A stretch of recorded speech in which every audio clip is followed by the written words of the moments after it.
146 minus 79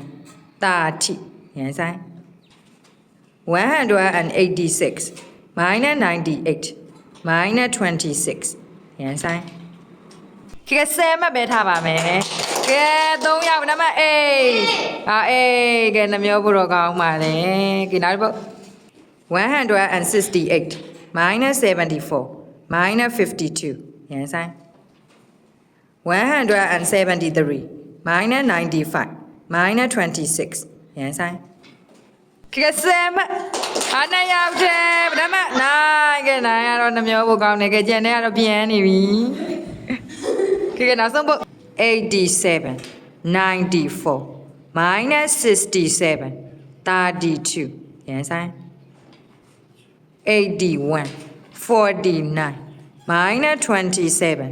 28 yan sai ကဲ10မှလေးပဲထားပါမယ်ကဲနှစ်ယောက်အားပေးလိုက်ပါဦးကဲနောက်ကိုကြွပါပြီ7 9 8ဟာစုံနေတာ7 8 9နှစ်မျိုးတာကွာလက်စမယ်1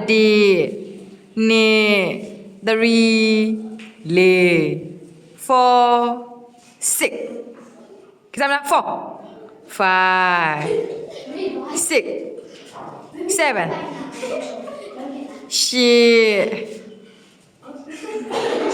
8 9 10